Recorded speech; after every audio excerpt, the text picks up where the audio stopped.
Пам-пам-пам. Відзік.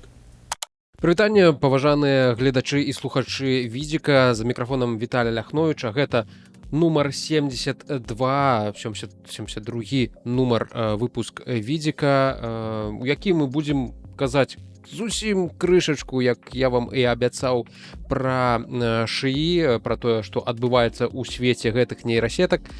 А таксама асноўную сваю увагу ўсё ж такі засяродзім больш на такіх тэхналагічных і гульнявых навінах, якіх назбіралася за гэтыя 2 тыдні маёй адсутнасці даволі шмат. Пагаворам і пра пастку шыі звальненняў, і пра хантавірус новы, які у соцсетках успрынялі як чаканую новую пандэмію, штосьці падобнае да каранавіруса. Будзе ў нас пра складны iPhone, будзе ў нас пра новыя Google-букі. Google вырашыў зрабіць свае ноутбукі, яшчэ адныя новыя, калі вы гэтага не ведалі. І будзе вельмі шмат чуткаў пра гульнявую сферу, пра PlayStation 5 і PlayStation 6, пра Steam кантролер, пра Steam машыну, пра тое, што робіцца ў Xbox і яшчэ пра тое, колькі ж будзе па выніку каштаваць GTA 6.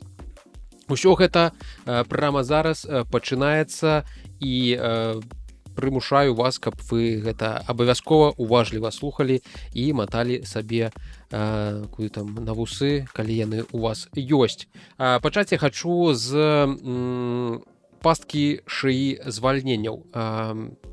Капіталізм, здаецца, ён знайшоў такі новы чыт-код звольніць людзей, замяніць іх штучным інтэлектам, падняць сваю маржу, а потым здзівіцца, чаму ніхто больш нічога не купляе.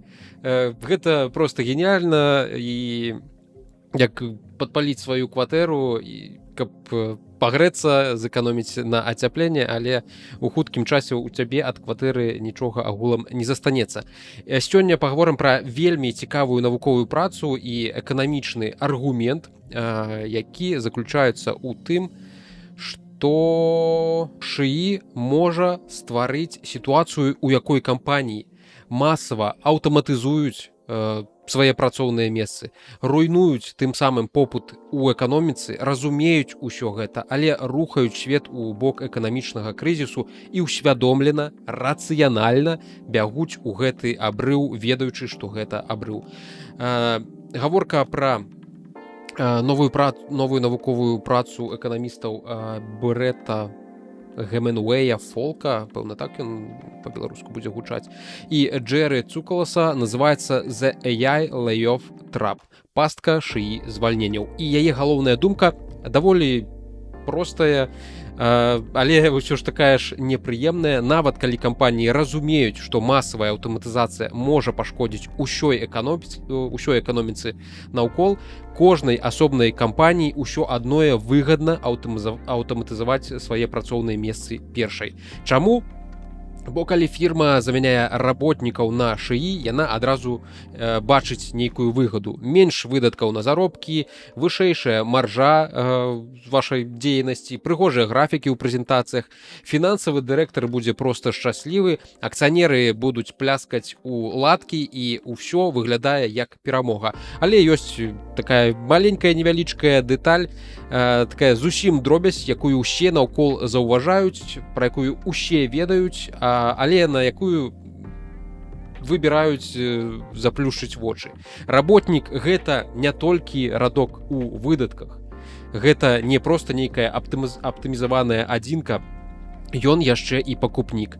Калі чалавек губляе заробак, ён менш купляе, менш замаўляе ежу дзесьці ў нейкіх рэстаранах, радзей купляе сабе новыя кросы, адмаўляецца ад падпіскі на які-небудзь чарговы стрымінг ці нават чат-бота, не мяняе свой тэлефон, не купляе гульні па зніжках у Steam. І нават калі там мінус 70%, бо гэта ўсё яшчэ не бясплатна, калі ты беспрацоўны. Карысць ад аўтаматызацыі атрымліваць будзе канкрэтная кампанія, а шкода ад страты заробкаў разлятаецца па ўсёй эканоміцы як хваля. І вось такая фішка, кожная асобная фірма нясе толькі маленькі кавалачак вось гэтага шкоднага эфекту. Астатняе размазваецца па ўсіх. Такая класіка капіталізму, прыбытак мой асабісты, а праблемы гэта агульныя сацыяльныя. Гэта значыць, фірма забірае сабе сваю прыватную выгаду, але не плаціць ніякага поўнага кошта грамадскай шкоды, які адбываецца у выніку яе дзейнасці. І у выніку усе паводзяць сябе рацыянальна на сваім такім маленькім кавалачку шахматнай дошкі, але ўсе разам па выніку прайграюць партыю. У тэрмінах тэорыі гульняў гэта такая чыстая дылема вязня, такая сітуацыя, калі кожнаму асобна выгадна зрабіць свой нейкі эгоістычны выбар, але калі ўсе робяць такі эгоістычны выбар, вынік атрымліваецца горшы агулам для ўсіх. У выпадку з штучным інтэлектам гэта выглядае так. Кожная кампанія думае, што мусіць аўтаматызаваць сваю працу першай, каб не адставаць ад канкурэнтаў, але калі так робяць усе, яны разам падразаюць галіну, на якой яны сядзяць. Таму што гэтыя аўтаматызатары не унікальныя, не адзіныя такія асаблівыя, яны не існуюць у вакууме. Як у тым меме пра This is fine, дзе ўсе сядзяць у агні і робяць выгляд, што ўсё пад кантролем. Гэта вельмі падобна да зламанай меты ў онлайн-гульнях, какой-нибудь стратэгіі, ці ў тым жа Overwatch, калі гэта было. Гэта гульня яшчэ была моднай для мяне. У прынцыпе, калі ўзяць любую PvP-гульню, рана ці позна з'яўляецца нейкая мета, нейкая такая адна аптымальная стратэгія, якую знаходзяць усе. І менавіта таму, што яна аптымальная для кожнага паасобку, яна ламае ўсю гульню цалкам для ўсіх. Усе бяруць аднаго і таго ж героя, усе ставяць адзін і той жа білд, і гульня ператвараецца у нудоту, сапраўднае нудоце, дзе ніхто не атрымлівае задавальнення. Але ў той жа час ніхто не можа сысці з гэтай меты, бо інакш ты просто прайграеш. Ці цябе зацкуюць твае тіммейты за тое, што ты ўзяў не таго героя, не на тую пазіцыю. Фармальна кожны робіць свой рацыянальны правільны выбар, але гульня стала для ўсіх агулам горшай. Разнастайнасць памерла, баланс зламаўся, пачаткоўцаў цяжка увайсці, а распрацоўшчыкі сядзяць і думаюць, што з гэтым усім рабіць. Зноў трэба нерфіць якую-небудзь там пачвару, якога-небудзь героя. І такая масавая аўтаматызацыя праз штучны інтэлект, яна можа спрацаваць гэтаксама насамрэч. Для адной кампаніі гэта моцны білд, менш выдаткаў, больш маржы, хутчэй нейкая вытворчасць, а кампаніі не абавязкова паводзяць сябе насамрэч як злыдні. Яны паводзяць сябе як тыя ж самыя геймеры. Яны знайшлі пераможны білд, яны рацыянальна яго карыстаюць і потым будуць здзіўляцца, што наш агульны сервер памірае, на ім выміраюць людзі, на ім ніхто не хоча гуляць з гэтымі кампаніямі. І розніца толькі ў тым, што у гульні у распрацоўшчыкаў ёсць магчымасць зрабіць патч які-нибудь 1.08 і напісаць, што мы знізілі эфектыўнасць аўтаматызацыі на 15%, бо яна разбурала эканоміку, а ў рэальнай эканоміцы такім распрацоўшчыкам насамрэч павінна быць палітыка, павінна быць дзяржава. Гэта па сутнасці дзяржава, гэта, калі вы памятаеце, гэта з'ядначэнне, задзіночанне нас, простых грамадзян, а не кампаній, і дзяржава павінна нашыя інтарэсы нейкім чынам балансаваць на тым рынку, які складваецца. І калі дзяржава спіць, гульцы самі сябе заганяюць у самую тупую, але фармальна самую аптымальную стратэгію існавання на гэтым серверы нашым агульным. І тут яшчэ ёсць адзін цудоўны ўзровень гэтага такога кіберпанкавага абсурду. Пакуль эканамісты папярэджваюць, што кампаніі могуць звольніць уласных пакупнікоў, вялікія SaaS, Soft as a Service вендары, яны ўжо задумаліся, яны ўжо разумеюць гэтую праблему. Калі людзей у офісе стане менш, калі мы будзем каму мы агулам будзем прадаваць наш софт, ліцэнзіі на наш софт. Таму што яны звычайна прадаюць нейкую ліцэнзію на адное працоўнае месца. Працоўных месцаў меней, ліцэнзій трэба менш. І у Microsoft адказ на гэта знайшлі. Мы будзем прадаваць гэтыя ліцэнзіі штучнікам. штучнаму інтэлекту, агентам. У снежні 25 года на мерапрыемстве UBS Global Technology Conference, так, тут толькі аўдыо ёсць, вось гэты чалавек Раджеш Джха, які з'яўляецца выканаўчым дырэктарам, выканаўчым віцэ-прэзідэнтам Microsoft па Experience and Devices, ён гаварыў агулам пра будучыню, і ў той будучыні у кампаніі можа быць больш агентаў насамрэч, чым людзей. І гэтыя агенты будуць мець свае нейкія ўласныя ідэнтычнасці, свае паштовыя скрыні, сваё камп'ютарнае асяроддзе, доступ да чатаў, да сустрэч, календароў, дакументаў. І вось гэты Раджеш Джа назваў такіх увасобленых агентаў магчымасцямі для новых платных месцаў. Seed opportunities. Іншымі словамі, кожны такі агент мусіць мець асобную ліцэнзію на праграмнае забеспячэнне Microsoft 365. Я думаю, што вы разумееце, куды дзьме гэты вецер. То бок, з аднаго боку, яны разумеюць, што такая гвалтоўная аўтаматызацыя, яна можа знішчыць рынок і знішчае гэты рынок, і іх бізнес з іншага боку таксама знішчае, і яны хочуць замяніць не толькі працаўнікоў, яны хочуць замяніць і спажыўцоў, сваіх кліентаў. Мы замянілі работніка машынай, а потым прадалі гэтай машыне карпаратыўную падпіску на Microsoft 365. Абсалютна цудоўны момант позняга вось гэтага SaaS-капіталізму. Чалавек больш не патрэбны ні як супрацоўнік, але і як пакупнік ён таксама не патрэбны, бо ліцэнзіяй на той жа Excel будзе карыстацца яго лічбавы прывід, які яго і звольніў. Раней кампанія купляла ліцэнзіі на людзей, цяпер яна будзе купляць ліцэнзіі на штучнікаў, якія прыйшлі замест гэтых людзей. Гульнявы сервер напалову пусты атрымаецца, жывыя гульцы будуць сыходзіць, іх будуць выганяць, ім будзе нецікава, але распрацоўшчык кажа, што нічога страшнага, агулам усё пад кантролем, у нас цяпер там гуляюць боты, якія таксама купляюць наш Battle Pass. Супер, выдатна. Гэта падобна на нейкага урабароса, змяю, якая кусае сама сябе за хвост.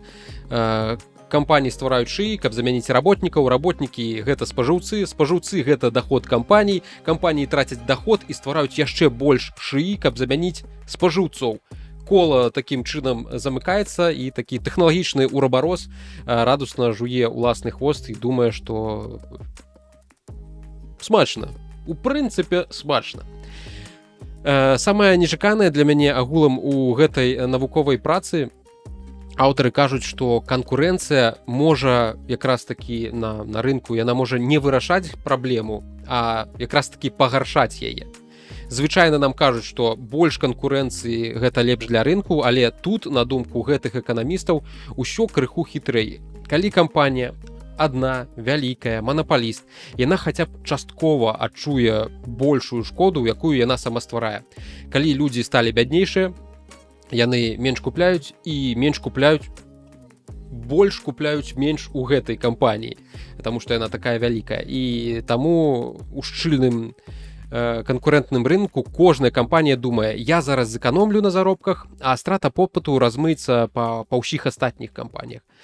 І таму аўтары кажуць, што заўважаюць такую своеасаблівую гонку аўтаматызацыі, не таму, што ўсе кіраўнікі абавязкова злодзеі або нейкія дурні, хаця, мякка скажам, палявыя назіранні апошніх месяцаў, апошніх гадоў за інфрапрасторай яны не заўсёды ў гэтым выпадку абнадзейваюць.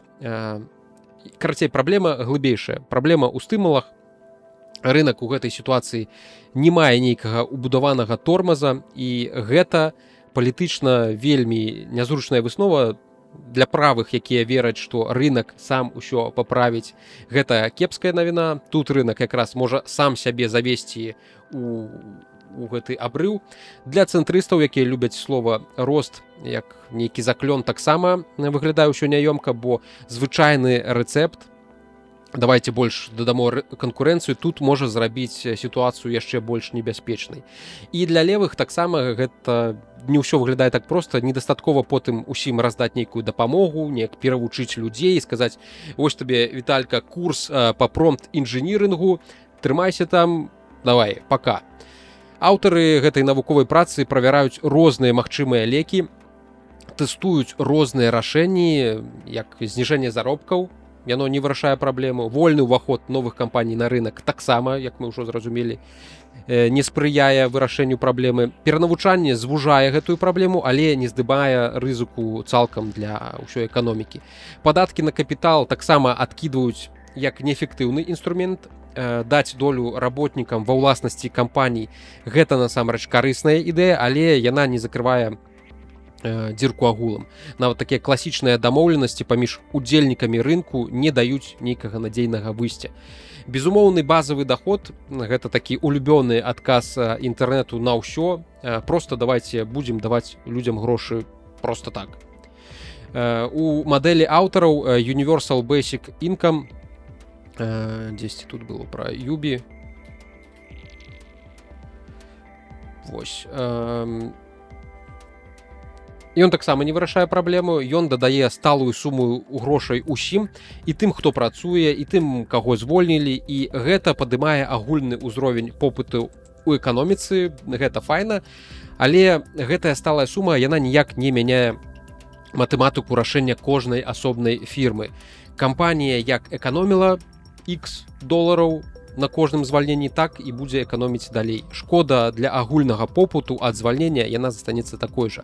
Юбі, вось гэта Universal Basic Income, ён падыме агулам дно, але не зачэпіць тую самую кнопку у кампаніі, якая будзе вырашаць, аўтаматызаваць ці не, на якую націскаюць менеджеры. На мове тэорыі гульняў Юбі мяняе ўзровень выйгрышу, але не мяняе розніцу паміж выйгрышамі, якая агулам вызначае стратэгію кампаній. Кампаніі аўтаматызуюць роўна з той жа хуткасцю, проста цяпер звольненыя маюць крыху больш грошай на кішэню. Гэта як цёплая якая-небудзь коўдра для пасажыра Тытаніка, што апынуўся за бортам. Мусіць нібыта быць камфортней, але ледзяная вада агулам з этой эканомікі нікуды не дзелася. І больш за тое, аўтары заўважаюць такі парадокс. Калі улічыць, што новыя фірмы могуць свабодна ўваходзіць на рынок, то Юбі можа нават агулам пагоршыць сітуацыю, бо большы базавы прыбытак прыцягвае новых гульцоў, рынок яшчэ больш фрагментуецца, і кожная фірма нясе яшчэ меншую долю шкоды ад сваёй аўтаматызацыі. А значыць, аўтаматызуе яшчэ ахвотней. Грамадства, якое спадзяецца толькі на Юбі, будзе аўтаматызаваць з той жа хуткасцю, проста з вышэйшай нейкай падлогай для ўсіх, але з тым самым абрывам наперадзе. Высновы агулам эканамістаў яна наступная. Патрэбны пігувянскі падатак на аўтаматызацыю. Што гэта за пігу падатак? Гэта калі дзяржава прымушае кампанію заплаціць за тую шкоду, якую яна перакладае на іншых. Класічны прыклад — гэта забруджванне навакольнага асяроддзя.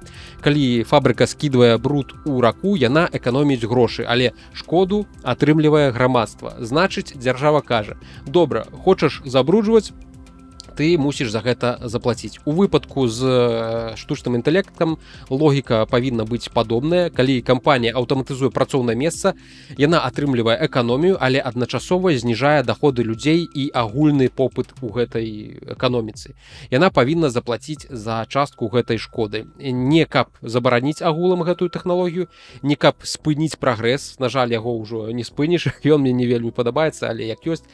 І дзеля таго гэты падатак мусіць быць, каб прыватныя разлікі кампаній, якія вось яны разлічваюць, каб яны таксама улічвалі цалкам рэальны кошт тых рашэнняў, якія яны прымаюць. Рэальны кошт таго, што яны звальняюць чалавека. Не толькі для сябе, што гэта для іх выгада, але што для агулам той мінус, які яны перакладаюць на агулам на эканоміку, каб ён улічваўся у іх рэальных коштах. І цяпер схема выглядае прыкладна так, што кампанія выбірае: мы звольнім 1000 чалавек, пакладзём эканомію сабе ў кішэню, а наступствы гэта ўжо праблема нейкага там умоўнага грамадства. Гэта вельмі сучасна, гэта вельмі эфектыўна, гэта вельмі па-сямейнаму, толькі сям'я чамусьці пастаянна заканчваецца лістом з аддзелу кадраў. Гэта ўсё не аргумент супраць штучнага інтэлекта як такавога. На жаль, адопцыю гэтых тэхналогій ужо не спыніць, як і нельга вярнуцца ў 2019 год, апошні сапраўдны. Штучны інтэлект сапраўды можа дапамагчы ў медыцыне, у навуцы, у нейкіх дзяржаўных сервісах, у адукацыі, у даследаваннях, у праграмаванні, відавочна. Ён можа паскорыць тое, што раней займала месяцы, ён можа зрабіць шмат працы лепшай, таннейшай, даступнейшай. Праблема не ў тым, што машыны агулам нешта ўмеюць. Праблема ў тым, што рынак можа выкарыстаць гэтыя машыны так, што тэхналагічная перавага ператворыцца ў сапраўдную сацыяльную пастку. Дааптымізуем эканоміку да стану якой-небудзь ямы з памыямі, у якой усе і застанемся. Пытанне ў тым, ці здольная палітыка высока там дзяржавы, на ўзроўні дзяржавы, ці здольная яна своечасова наладзіць нейкія стымулы, пакуль мы ўсе ў той яме з памыямі не пачалі раскладваць дыванікі і агулам пачувацца як дома. Бо эканамісты цалкам упэўнена могуць апісаць пастку, яны могуць пабудаваць мадэль, яны могуць надрукаваць цікавую навуковую працу, абмеркаваць яе на якой-небудзь канферэнцыі, з разумным выглядам паківаць, і ўсё роўна, арганізавана, ідэальным строем, паціскаючы аднаму рукі за дасягнутыя якія-небудзь квартальныя планы і прыгожыя графікі, ўсё адное будзем крочыць проста ў абрыў. Спадзяюся, што такога кшталту працы навуковай яны будуць дапамагаць тым, хто адказвае агулам за стан эканомікі, за яе жыццё, убачыць ужо зараз тое, куды ўсё гэта рухаецца, куды ўсе мы рухаемся, і папярэдзіць усялякія магчымыя праблемы.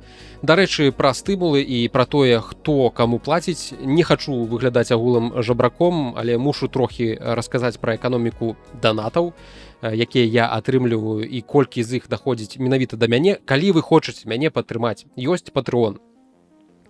Гэта добра, але лепш рабіць гэта праз мой асабісты сайт.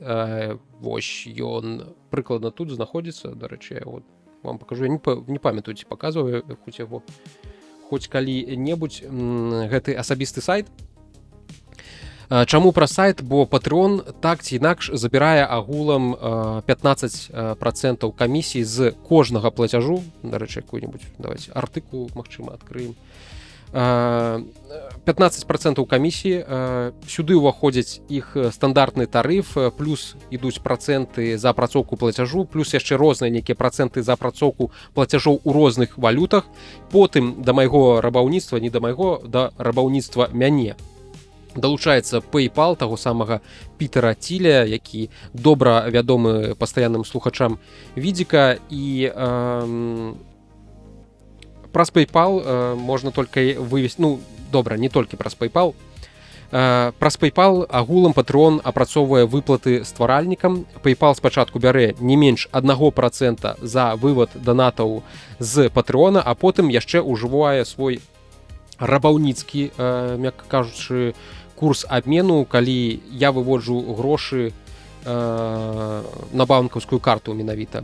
Напрыклад, у Нацбанка і камерцыйных банкаў курс у той дзень складае прыкладна 3,64, а ў PayPal у той жа момант 3,53. І так кожны раз, ніколі курса не бывае, каб ён быў на маю карысць.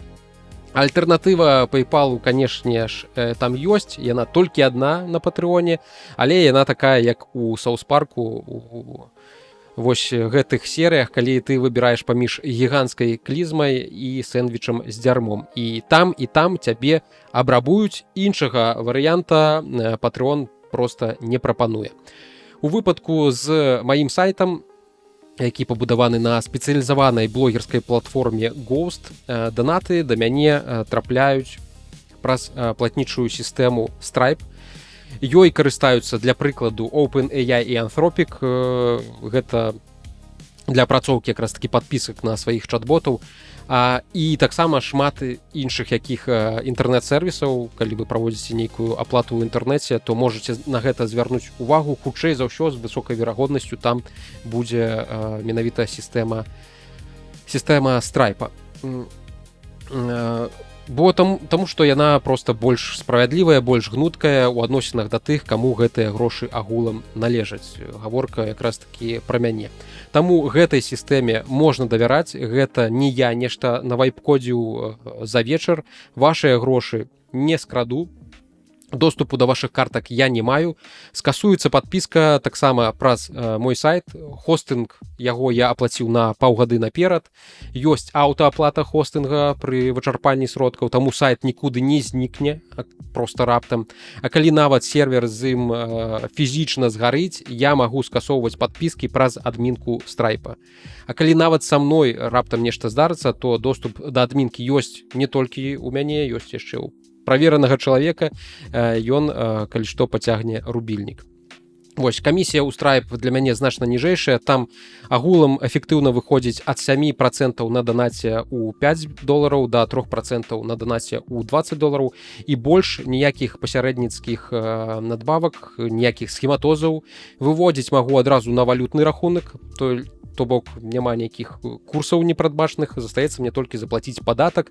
Гэтая моя дзейнасць, дарэчы, абкладаецца падаткам 8,5%, таму па выніку розніца вось гэтая паміж данатам на Патрэоне і на сайце выходзіць такая адчувальная. То бок я не прымушаю, калі у вас проста ёсць такая магчымасць, то будзе цудоўна. Што вы атрымаеце за гэтую падпіску? У асноўным толькі падзяку я магу вам прапанаваць тэкставую альбо галасавую. У дадатак я зусім нядаўна завёў прыватны тэлеграм-канал з такім жа прыватным чатам, дзе публікую прыватны контент ад мяне.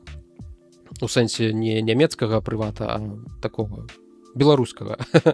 Ад мяне як ад асобы, а не тэхнаблогера, пра жыццё нейкае за кадрам відзікаў, пра нейкія паездкі, пра нейкія ваколіцы, пра сямейныя справы, пра чарнавікі маіх думак да наступных відзікаў і чэрэ-пікаў. Усялякае такое там будзе знаходзіцца. Так, я не памятаю, расказваў ці не, але выйшла вось ужо некалькі нумароў электроннай рассылкі, дарэчы, чэрэ-пік, дзе я расказваю пра ўсялякія тэхналагічныя і касмічныя цікавосткі. Таму заклікаю тое, што звычайна не трапляў у відзік, я адпраўляю ў чэрэ-пік. У апошняй рассылцы я расказваў пра польскі падатак на саладуху, пра праблемы чата ГПТ з гоблінамі. Рассылка бясплатная, то бок даступная і на бясплатным узроўні падпіскі на сайце. Вось, калі націснуць сюды падпісацца, вы бачыце, тут ёсць зеро, чытавік. Вы нічога не плаціце, проста абірайце і падпісвайцеся на гэты чэрэ-пік. Вось, агулам, як сказаў, яна бясплатная і з'яўляецца на сайце. У любы момант яе можна там таксама прачытаць у рубрыцы чэрэ-пік. Ёсць увесь архіў. Вось, а цяпер самы час ушанаваць тых, дзякуючы каму падкаст працягвае існаваць. Іх імёны і нікнеймы вы можете назіраць унізе ў бягучым радку на відэаверсіі. Асаблівая падзяка спонсарам, што заносяць больш астатніх, хоць і не мусяць насамрэч гэтага рабіць. Мова.хау, Дмітрый Суднік, Хімік 94, Алексей Гулеў, Алексей, Яўген Барановскі, ВНТ ID, Мармоль, Іван Янчук, Вожык, Георгій Пугачоў, Алексей Адамович, Сергей Мухін, Александр Ціткоў, Алесь Кароза, Владыслаў Саўченка, Александр Кашэўскі. А цяпер з чыстым сумленнем можна рухацца далей. Круізны карабель — гэта дакладна тое месца, дзе ты чакаеш шведскі стол, фота заходу сонца ў мора ці ў акіян, і калі не пашанцуе які-небудзь страўнікава-кішэчны вірус. Але вось хантавірус гэтага у бінга пасажыраў нідэрландскага круізнага лайнера MV Hondius дакладна не было. Там выявілі некалькі выпадкаў заражэння гэтага такого рэдкага, мякка кажучы, рэдкага за межамі асабліва паўднёвай Амерыкі віруса, у тым ліку са смерцямі, а сам вірус аказаўся не вельмі прыемным штамам Андес вірус, то бок вірус з Андаў. Ва ўсіх у нас свежыя ўспаміны пра тое, як працякала каранавірусная пандэмія па ўсім свеце, і яна так ці інакш паўплывала на ўвесь свет і зачапіла кожнага з нас, пэўна. А таму навіна пра эпідэмію смяротнага віруса маланкай абляцела планету і пакінула такі лёгкі карычневы след ва ўсіх соцсетках. Там пачалі спекуляваць пра магчымую новую пандэмію. Але навіны хутчэй добрыя, хантавірус цяжка перадаецца і даволі хутка забівае сваю ахвяру. А таму глобальнай пандэміі не прагназуецца. Хоць тыя, хто ад гэтай успышкі на круізным лайнеры ўсё ж такі памёр, яны, пэўна, са мной не пагадзіліся б наконт ацэнкі гэтага віруса. Як і ў выпадку з каранавірусамі, хантавірус гэта не адзін нейкі канкрэтны вірус, гэта цэлая сям'я вірусаў, якія звычайна жывуць у грызунах. Самі грызуны пры гэтым могуць адчуваць сябе цалкам цудоўна, бегаюць, ядуць, гадзяць, будуюць свае сабе там мышыныя стартапы дзесьці ў падполлі. А вось чалавек зараджаецца, калі ўдыхае пыл з іх мачой, з іх памётам або слінай. Напрыклад, калі прыбірае нейкую старую паветку, склад які-небудзь хлеў ці іншае месца, дзе даўно гаспадарылі менавіта не людзі, а вось такія маленькія пухнатыя арэндатары з хантавірусам. Галоўная бяда гэтых хантавірусаў не ў тым, што ён лёгка разлятаецца па свеце. Якраз такі не большасць хантавірусаў не перадаецца ад чалавека да чалавека. Звычайна гэта гісторыя пра тое, што перадача адбываецца ад грызуна да чалавека, і на гэтым усё. Але штам Андес вірус гэта той самы непрыемны выключнік у гэтай сістэме. Ён можа перадавацца паміж людзьмі, хоць і не так лёгка, як гэта было ў выпадку з COVID-19 некалькі гадоў таму. Для гэтага патрэбны блізкі кантакт, жыць у нейкай адной прасторы, доўга быць побач у закрытым памяшканні, мець кантакт з вадкасцямі хворага чалавека. І вось таму гісторыя з круізным лайнерам, яна адначасова і такая дзіўная, і даволі банальная.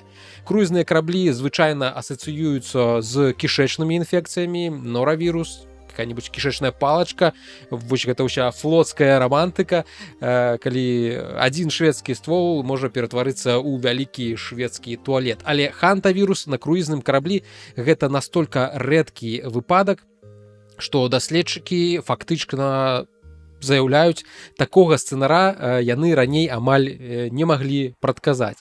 Станам на апошнія паведамленні улады арганізацыі аховы здароўя адсочваюць пасажыраў, а Еўрапейскі цэнтр прафілактыкі і кантролю захворванняў нават разглядае ўсіх пасажыраў як кантакты высокай рызыкі, хутчэй як такую засцярогу, чым як нейкі сігнал, што пачалася новая пандэмія па ўсім свеце. Сімптомы хваробы, што выклікае вірус, тут таксама не з тых, што хочацца прагугліць перад сном ці за ежай. Спачатку можа быць гарачка, потым боль у жываце, потым млоснасць, агульны стан, нібыта цябе пераехала цяжкагрузам. Потым у часткі людзей усё можа вельмі хутка пайсці ў лёгкія.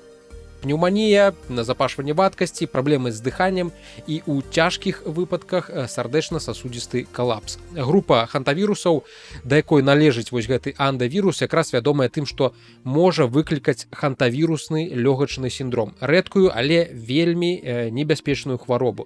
Хантавірусы дзеляцца на дзве такія вялікія групы. Ёсць са старога свету, старасветскія, яны прысутнічаюць у Еўропе і ў Азіі у асноўным. Яны б'юць па ныркам, выклікаюць крывацёкі, але забіваюць адносна рэдка сваіх носьбітаў. Ад 1 до 15% зараджаных, хаця 15%, мякка кажучы, это ўсё ж такі даволі шмат. Але праблема у тым, што вось гэтыя новасветскія вірусы з новага свету, з паўночнай паўднёвай, больш пра паўднёвую Амерыку тут усё ж такі гаворка. Гэта ўжо лёгачная гісторыя. Вадкасць запаўняе лёгкія і лятальнасць дасягае 50%. Гэта даволі шмат. Палова тых, хто захварэў, палова памірае. Палова тых, хто захварэў, памірае. Так. Для кантэксту, каранавірус на піку меў лятальнасць прыкладна 2-3%. То бок ён быў такі значна больш лагаднейшы. На караблі выявілі ужо, пэўна, гэта будуць крыху састарэлыя даныя, там усё даволі хутка разгортваецца гэтая сітуацыя. Там высветлілі 8 заражаных людзей, 3 з іх памерлі, 1 знаходзіўся ў крытычным стане, калі я апошні раз гэта ўсё правяраў, 3 з лёгкімі сімптомамі і яшчэ аднаго знайшлі ў Швейцарыі, ён сышоў з гэтага карабля раней. Усе хворыя, акрамя апошняга, захварэлі паміж 6 і 28 красавіка, то бок гэта мінулы месяц. І спачатку у іх была гарачка, потым насталі праблемы з жыватом, потым імклівае запаленне лёгкіх, а ў некаторых адбыўся калапс сардэчна-сасудзістай сардэчна-сасудзістай сістэмы. 8 гадоў таму быў такі выпадак у Аргентыне, якраз такі звязаны з гэтым штамам віруса. 1 чалавек падхапіў андэс ад грызуна, потым 3 чалавекі, якія сядзелі побач з ім на дні народзінаў, пайшлі на іншыя мерапрыемствы. Вынік уразлівы, мякка кажучы, 34 чалавекі заразіліся, 11 памерла. 1 дзень народзінаў і вось такія справы. Хантавірусы агулам гэта не навінка, яны адкрыты яшчэ ў 50-х гадах мінулага стагоддзя. Штогод ад 10 до 100 тысяч заражэнняў па свеце рэгіструюць. Пераважна гэта ўсё ж такі Азія і Еўропа, дзе вірусы больш мяккія. У Амерыках звычайна 150-300 выпадкаў на год, але там ужо больш жорсткія штамы, больш смяротныя. Таму тое, што мы назіраем, гэта пакуль не новая пандэмія. Гэта тое, што прынята называць эндэміяй, такая сціплая, лакальная, але з жорсткай лятальнасцю. І менавіта таму кожны такі кластер, асабліва ў незвычайных нейкіх абставінах, прыцягвае ўвагу навуковай супольнасці агулам. Сусветная арганізацыя аховы здароўя ацэньвае рызыку для шырокай грамадскасці як нізкую, а CDC, Цэнтр па кантролю за захворваннямі, таксама падкрэслівае, што андэс-вірус перадаецца паміж людзьмі абмежавана і звычайна толькі пры нейкім цесным даволі кантакце. Тут няма такой паветранай магіі, як адбывалася ў часы ковіду.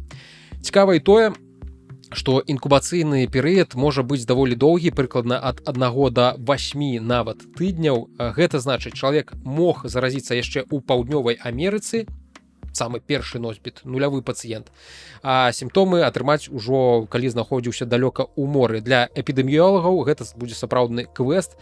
Трэба будзе аднавіць маршруты, кантакты, месцы, дзе людзі маглі сутыкнуцца з грызунамі і зразумець, ці пайшла перадача ўжо паміж людзьмі на караблі. З таго, што я краем вока бачыў, пісалі пра тое, што першымі нулявымі пацыентамі сталі муж і жонка, якія бёрд-вотчеры, карацей, яны назіралі за птушкамі дзесьці у Паўднёвай Амерыцы.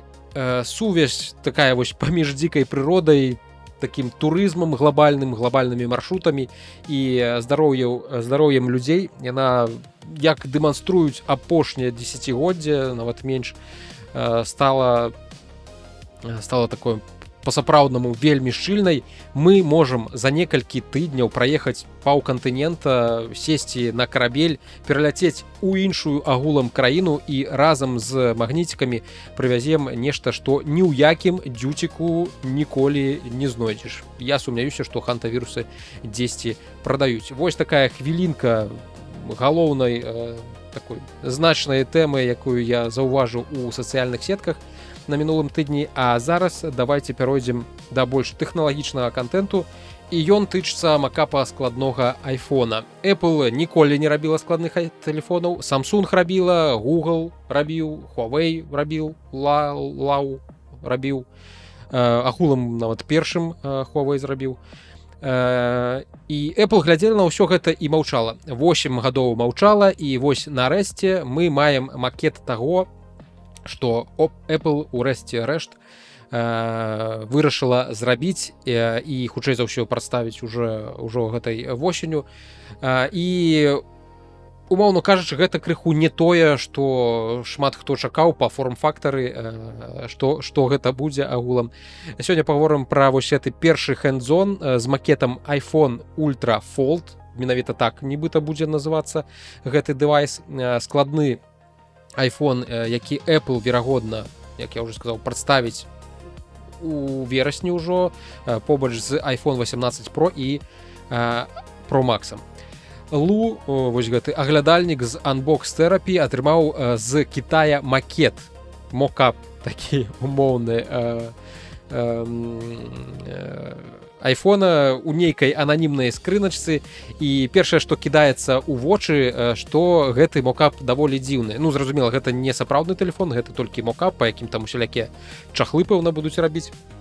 Ён у складзеным стане iPhone Ultra выглядае як такі, як невялічкая кніжачка, як нейкі пашпарт маленькі па форм-фактару. Кароткі, шырокі, тоўсты. Лу параўнаў яго з Pixel Fold, бо той таксама меў незвычайныя такія прапорцыі, але iPhone Ultra ідзе у гэтай незвычайнасці яшчэ далей. Apple свядома абрала суадносіны бакоў 4:3, як у выпадку з iPad. Унутраны экран па чутках крыху менш за 8 цаляў, раздзяляльнасць 2700 на 1920, там з невялічкай колькасцю яшчэ пікселяў. Знешні экран будзе ўсяго толькі 5,5 цаляў і раздзяляльнасць 2000 каля 100 і 1400 з чымсьці. Калі ты раскладваеш вось так iPhone Ultra, ён ператвараецца па сутнасці ў такі невялічкі iPad, які можна назваць iPad Nano, і менавіта гэта, верагодна, і ёсць галоўная задумка Apple. Apple не спрабуе зрабіць складны тэлефон, які зручна трымаць адной рукой у складзеным стане. Apple робіць кішэнны такі iPad. Усе іншыя вытворцы, Samsung, Google, рабілі упор на адначасовае выкарыстанне ў складзеным і разгорнутым стане.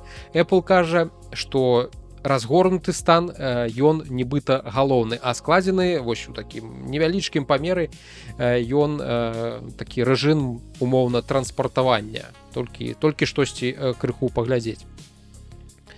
Так, тут пайшла рэклама, даволі доўгая рэклама.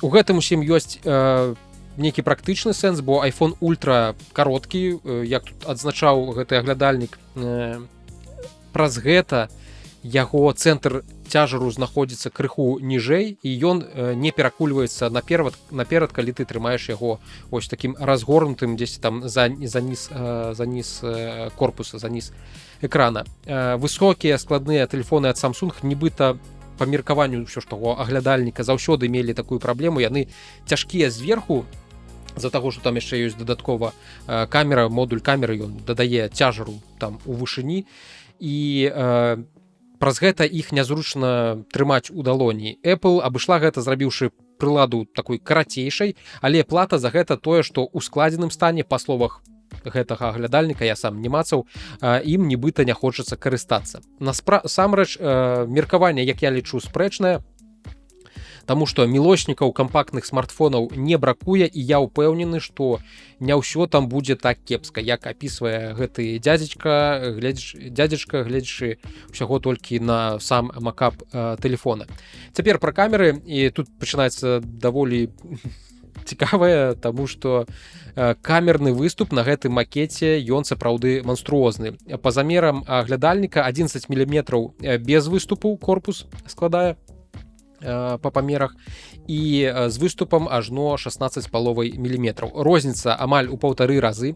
На стале гэтая штука хістаецца, таму што яна нероўны такі выступ на ўвесь корпус, а яна ўсё ж такі ёсць там пустое месца, скажем так, зверху каля модуля камеры. І гэта нібыта тлумачыцца тым, што для ультра прылады патрэбна і ультра камера. Не хацелі ісці на нейкія кампрамісы, і таму вырашылі, вось зараз бачыце на відэаверсіі, як гэта выглядае, вырашылі пайсці на вось такі кампраміс фізічны, геаметрычны, да, вот не ведаю, як это правильно сказаць. Хаця па некаторым іншым уцежкам ўсё ж такі кажуць, што кампраміс ёсць, і ён будзе немалы, таму што ў гэтай мадэлі не будзе тэлефотааб'ектыва. То бок будуць толькі дзве камеры па 48 мегапікселяў, шыракавугольная і звышшыракавугольная, але без аптычнага набліжэння. Для прылады, якая будзе каштаваць больш за 2000 еўра, гэта балюча. Таксама, верагодна, не будзе тут Face ID, замест яго будзе Touch ID, якія ўбудуюцца ў кнопку сілкавання бакавую. Гэта таксама, я лічу, значны мінус. Замест яго таксама не будзе і гэтай самай Action Button, якую так не так даўно дадалі ў новыя айфоны, і не будзе, магчыма, таксама MagSafe. Таму што фізіка вось такога складнога корпуса, яна бязлітасная да такога кшталту дробязяў. Іншых боку, магчыма, гэта і не дробязі, таму што якраз такі вось яго трэба раскладаць. Усё гэта ў танюткі корпус такі, пэўна, не ўлазіць. Ну, карацей, цікава. Што тычыцца яшчэ таўшчыні, у самым тонкім месцы у раскладзеным выглядзе 5,2 мм. Гэта амаль як iPhone Air, які прадставілі ў мінулым годзе. Пэўна, не ў гэтым годзе, я не памыляюся. Але гэта складаемая прылада, значыць, у складзеным стане, як я ўжо казаў, будзе прыкладна вось гэтых 11 мм, плюс вось гэты камерны горб, які там ужо 16,5 мм агулам вырастае гэта ўсё. Кнопкі гучнасці 16,5 мм. Ну так, не сантыметраў дакладна. Кнопкі гучнасці перанеслі наверх, дэвайса зверху яны будуць. Дынамікі размешчаны таксама ўсё ж такі праз гэтую раскладвальнасць. Яны адзін знаходзіцца зверху, другі збоку, то бок яны асіметрычна размешчаны. І самае цікавае, да чаго мы даходзім, да цаны. Марк Гурман, аўтарытэтны зліўны бачок Apple, піша, што iPhone Ultra перасягне планку ў 2000 баксаў. Ацэнкі аналітыкаў сыходзяцца таксама з яго меркаваннем, што на старце гэта сапраўды будзе цана за версію на 256 гигабайт 2000 баксаў у Штатах і да 2400 баксаў за тэрабайт сховішча. Гэта ўжо будзе амаль удвая даражэй за iPhone 17 Pro Max. Але па сутнасці Apple стварае такую новую катэгорыю для сябе, не складны телефон, а менавіта такі кішэнны планшет, які можа трансфармавацца ў телефон, які можна скласці і пакласці ў кішэню. І менавіта гэта тлумачыць суадносіны бакоў 4:3. Гэта тлумачыць яшчэ, чаму iPad-праграмы будуць лепш маштабавацца на такі экран, чым на любы іншы з іншымі якія-небудзь памерамі. І гэта тлумачыць, чаму Apple не палезла ў гэтую гонку раней. Яны чакалі, пакуль змогуць зрабіць нешта, што стаіць асобна ад Samsung і асобна ад Google, а не проста такі iPhone, толькі складны.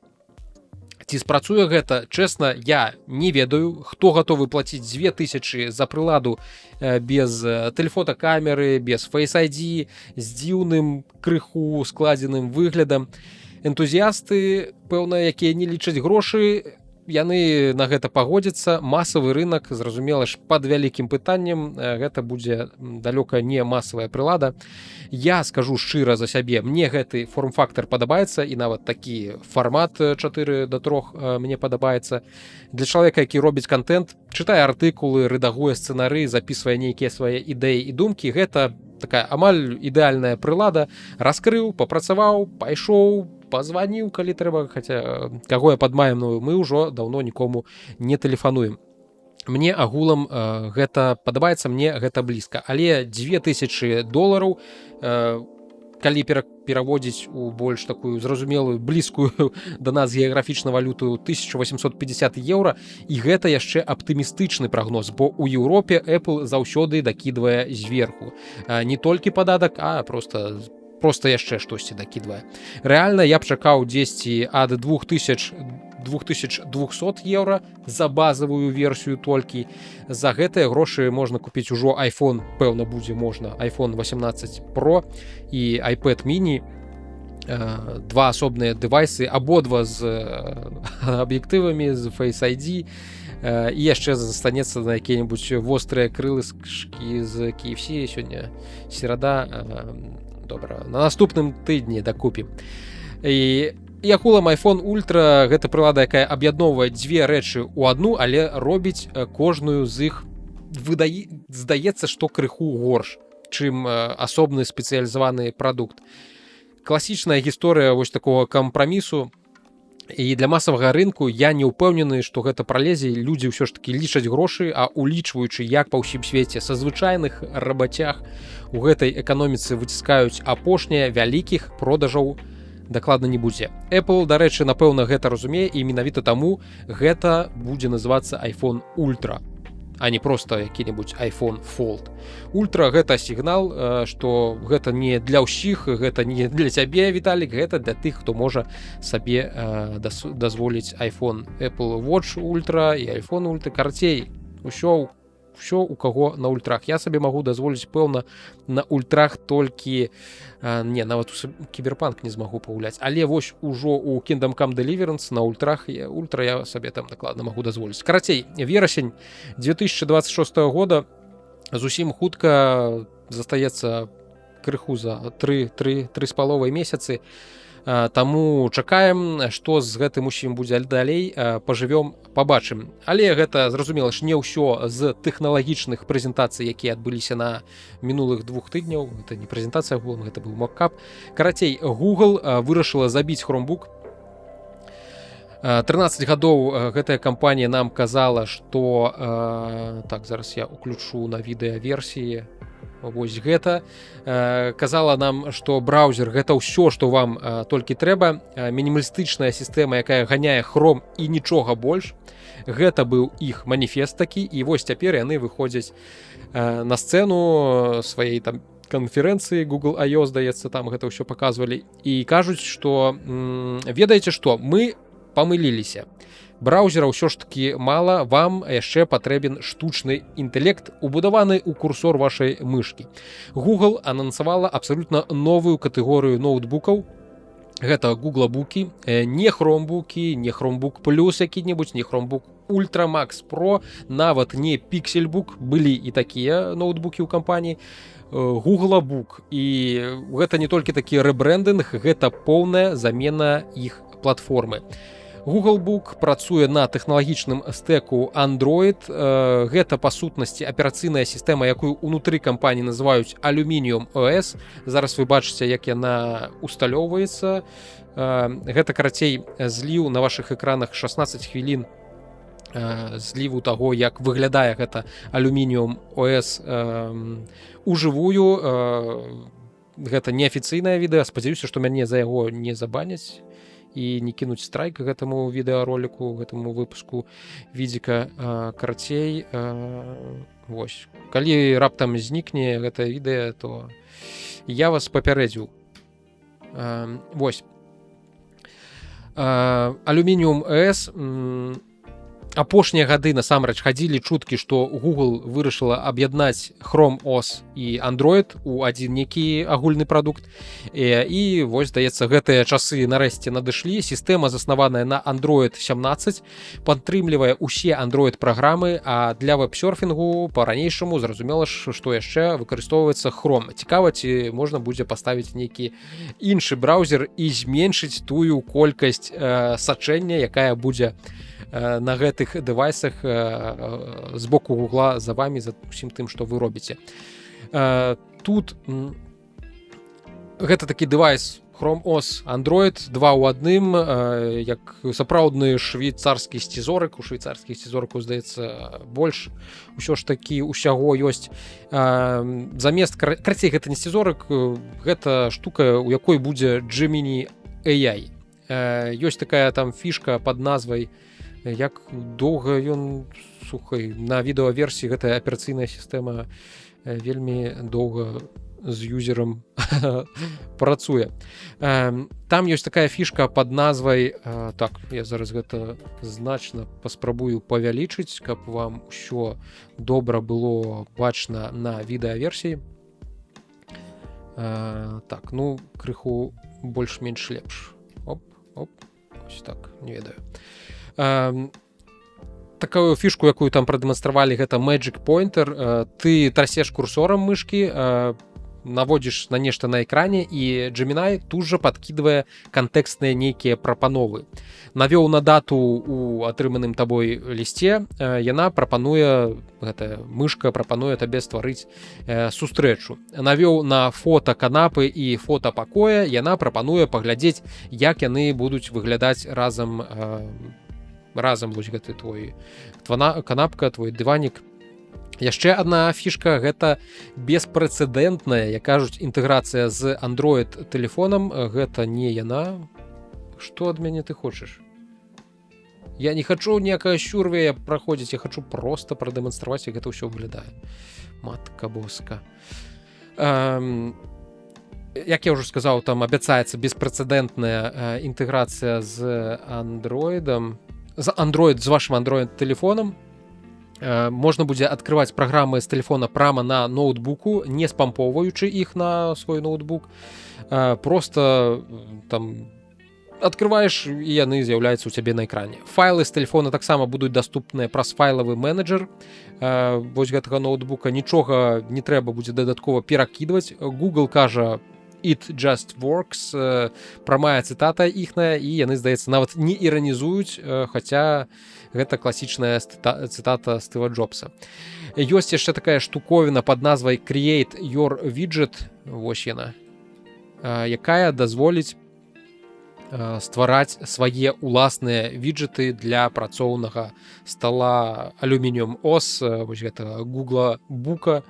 Ты просіш Gemini стварыць виджет, апісваеш ёй усё, што хочаш у гэтым виджеце бачыць, і яна збірае, штучная інтэлектка, штучнік, карацей, збірае табе дэшборд з якімі-небудзь рэйсамі, гатэлямі, рэстаранамі, якога-небудзь там зваротны адлік да умоўнага сямейнага выезду. Заўсёды ў такіх прэзентацыях, мушу адзначыць, ужываюцца нейкія рэйсы, нейкія гатэлі, нейкія рэстараны, нібыта іншых патрэб у людзей просто не існуе. Я добра, калі раз на год кудысьці вылятаю. Алло, можна што-небудзь для звычайнага чалавека, а не для вашага SEO, які знаходзіцца дзесьці там у Каліфорніі. Чып, экран, цана. Пра гэта агулам нічога няма. З гэтага Google нічога не называе. Вядома толькі, што восенню 26 года першыя мадэлі выпусцяць такія кампаніі, як Acer, Asus, Dell, HP і Lenovo. Samsung, дарэчы, у гэтым спісе не фігуруе, хоць нядаўна уцякалі рэндэры іх Android-ноутбука Galaxy Book. Адзіная вонкавая фішка, якая, пра якую паведамілі, пра якую расказалі, тому што агулам нічога такога значнага пра гэтыя гуглабукі не расказалі і не паказалі. Паказалі толькі, што будзе нейкі глоу-бар, такая святлодыёдная паласа на корпусе, якая будзе ў колерах Гугла, то бок рознакаляровая, там пералівацца жоўты, сіні, зялёны, чырвоны. Штосьці тыпу, як у Apple было ў свой час з светлым лагатыпам яблычка на крышцы макбукаў.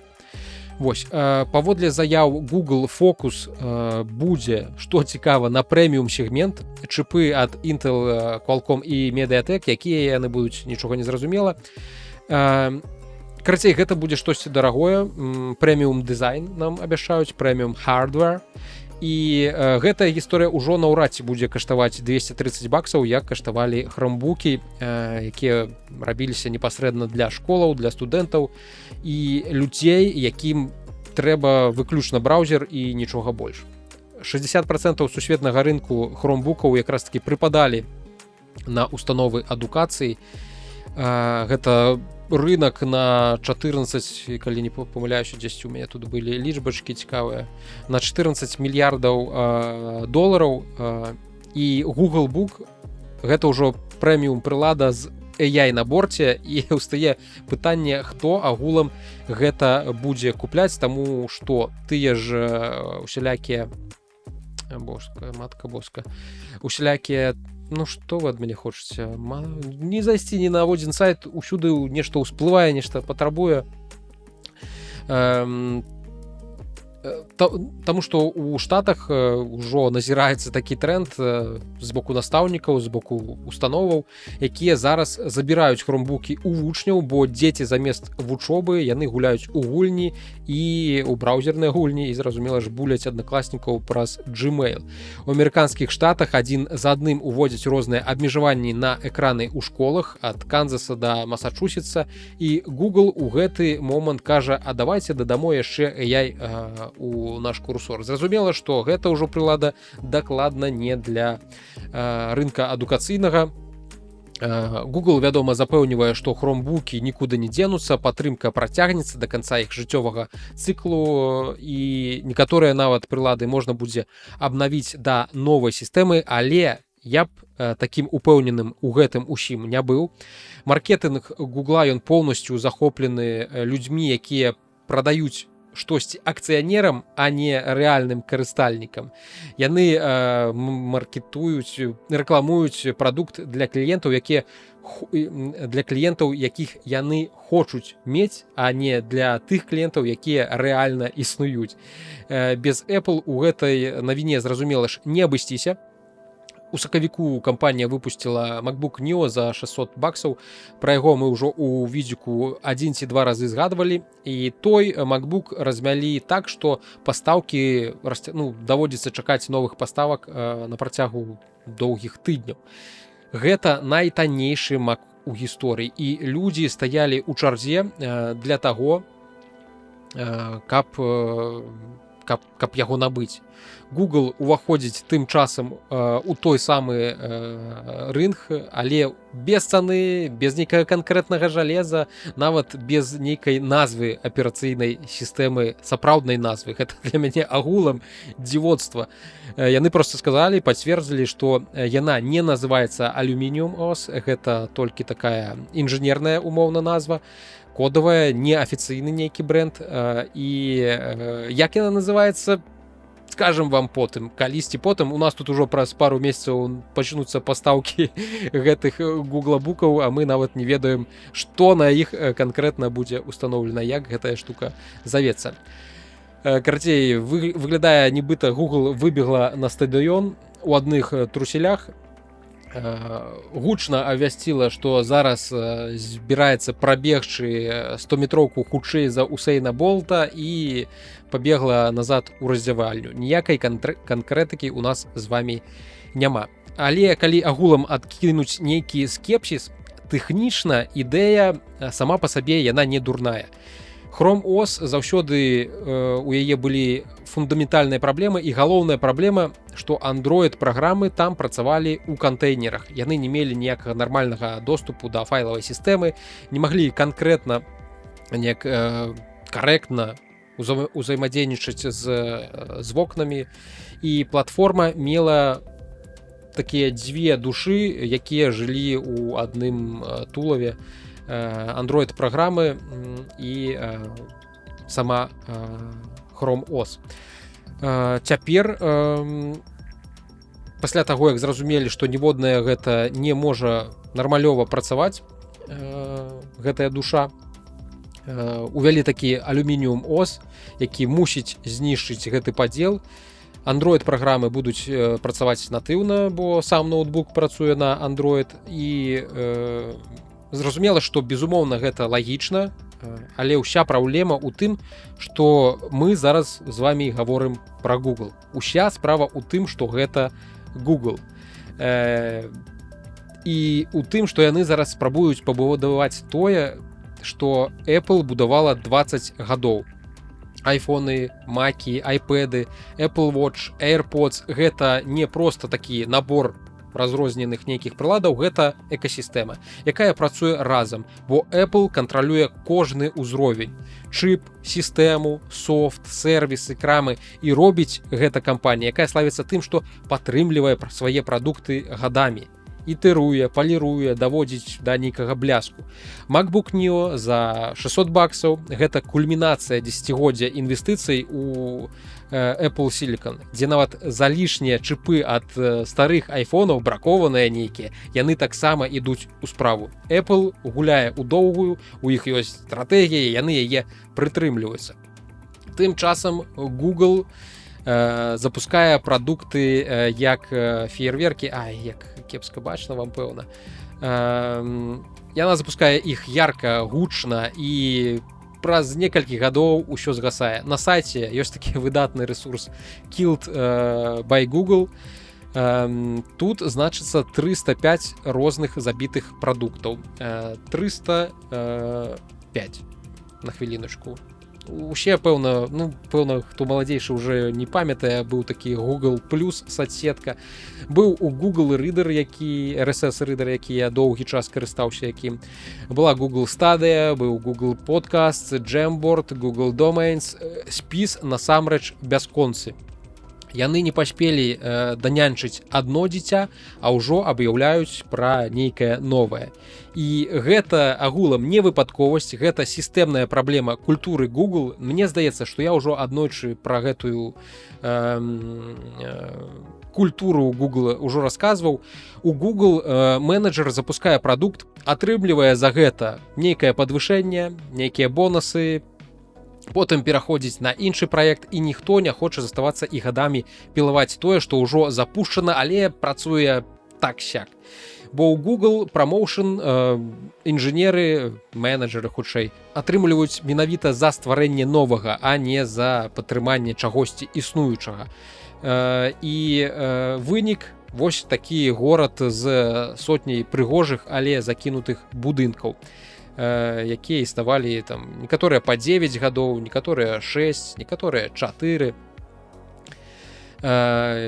І гэта рэальнасць, які пэўна кожны карыстальнік экасістэмы Google, ён мог гэта ўсё адчуць на сабе.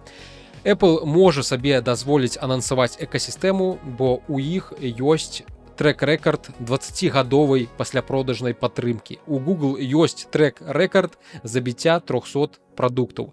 І вось гэтая кампанія цяпер кажа нам: давярайце нам свой ноутбук, сваю аперацыйную сістэму і свой курсор мышы.